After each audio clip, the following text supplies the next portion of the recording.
वीर करुणाकर सिंह की जयंती पर कोलाबिरा में वीर करुणाकर सिंह की प्रतिमूर्ति का अनावरण किया गया।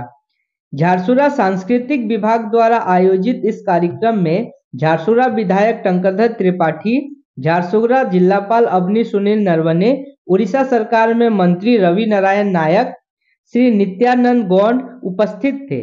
इस अवसर पर श्री त्रिपाठी ने कहा कि हमारी सरकार वीर स्वतंत्रता सेनानियों का सम्मान करती है, वही पिछली सरकारें सिर्फ अपनी परिवार के लोगों के विषय में ज्यादा सोचते थे। समग्र झारसुगड़ा तथा पूरा ओडिशा एक गर्व गौरवर दिन आज जहाँ आम एते सुख स्वाच्छंद रोचु, जो माने ए माटी बलिदान देले, जो माने स्वाभिमान सहित केमिति बंचिबार अछि तार प्रतीक छाड़ी गले, से भलिया वीर पुरुष श्रीयुक्त स्वर्गत शहीद करुणाकर सिंह नायक आज 164तम आत्मोत्सर्ग दिवस। यही दिन में आज तांकर प्रतिमूर्ति उन्मोचन होइछि।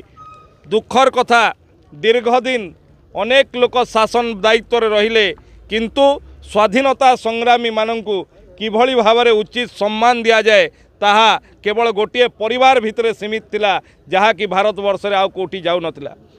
निश्चय आम समस्त सौभाग्य जे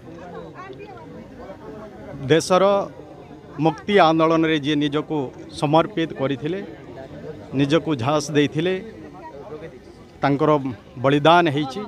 एभली महान व्यक्तिंकर आज कोलाबिरा ठारे आज तांकर प्रतिमूर्ति उन्मोचन होइछि एवं आज आमे तांको श्रद्धांजलि दौछु। तांको सहित भी अनेक कगेश्वर नायक, कृष्णचंद्र नायक, ए कन्हई नायक एमान भी तांको सहित जे मान के मृत्युवरण करथिले से माने बहुत पराक्रमी थिले। आज तांकर प्रतिमूर्ति उन्मोचन हेबा परे एटी निश्चय आगामी पीढ़ी को से माने प्रेरणा देवे। से माने देश पाई, राष्ट्र पाई निजको बलिदान देइछंती एवं देशर भविष्य से माने देखिबा पाई चाहिथिले। तांकरी फल रे आज देश स्वाधीन हेई पारिछि। एभली महापुरुष मानक आमे समस्ते मने पकाइबा। तांको स्टेट आज तार वीर गाथा उन्मोचित होछि।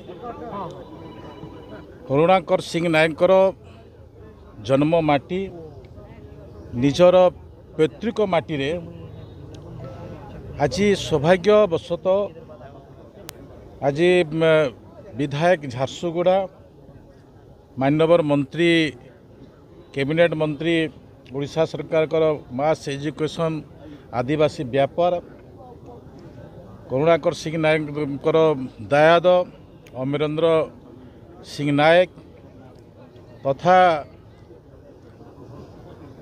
जमीदार भाव आज लयकरार नायक टंकधर नायक तथा ए अंचल जो माने वीर गाथा भितर तांकर ऐतिह्य अच्छी समस्ते उपस्थित रही तांकर जन्म माटी रे